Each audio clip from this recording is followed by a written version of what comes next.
안녕하십니까. JBCN 뉴스입니다. 안전사고까지 잇따르고 있다는 평택 쇼핑몰에 대한 관리 문제를 얼마 전 보도해드렸죠. 팽성 로데오 거리도 사정은 마찬가지였습니다. 관광객 유치를 위해 150억 원 이상을 들여 만든 거리. 하지만 사람들로부터 외면당하고 있습니다. 지역 상권은 바닥을 치고 있고 주민들과 상인들은 대책을 마련하라며 호소하고 있습니다. 집중 취재 정태석 기자입니다.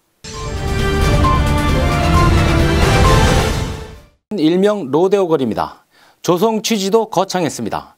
사람들이 찾을 수 있는 또 하나의 문화 공간을 만들어 외국 관광객을 유치하고 또 지역 경제를 살리자는 일석이조의 의지를 담은 것입니다. 시설물에도 공을 들였습니다. 대부분 고가의 자재만 사용됐습니다. 제가 지금 앉고 있는 이 대리석 의자만 하더라도 시가 400만 원이 넘습니다. 화분 가격은 놀랄만한 수준입니다. 대리석 화분 하나 가격만 100만 원에 달합니다. 이처럼 여기에 투입된 당시 사업비만 해도 150억 원에 이릅니다. 하지만 문제는 시설물 대부분이 상식적으로 이해가 안 갈 정도로 실용성이 없다는 데 있습니다.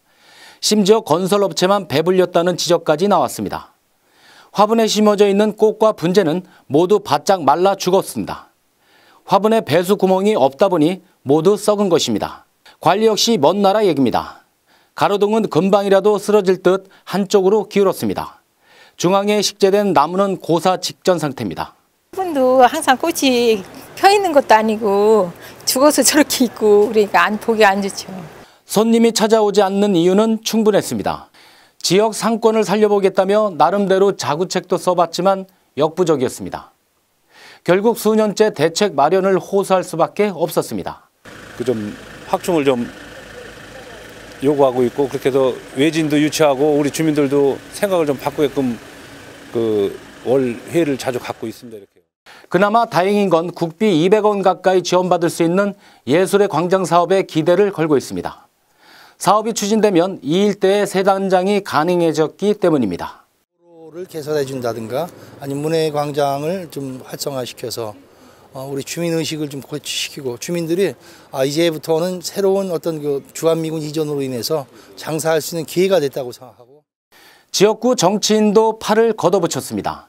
그저 땜질식 처방이 아니라 주한미군 손님맞이와 또 죽어가는 지역 살리기를 위해선 전체적인 정비가 필요하다는 겁니다. 서울의 이태원이나 어떤 그런 데 활성화되어 있는 그런 것들을 모델로 해서 작지만 우리 나름대로 어떤 특화 그런 거리를 만들어야 된다라고 저는 생각이 되죠.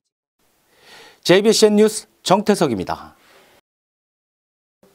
새누리당 전 한숙자 의원이 의원직을 상실함에 따라 평택시의원 다선거구에 대한 보궐선거가 다음 달 29일 치러지는데 새누리당과 새정치민주연합 후보들이 출사표를 던졌습니다.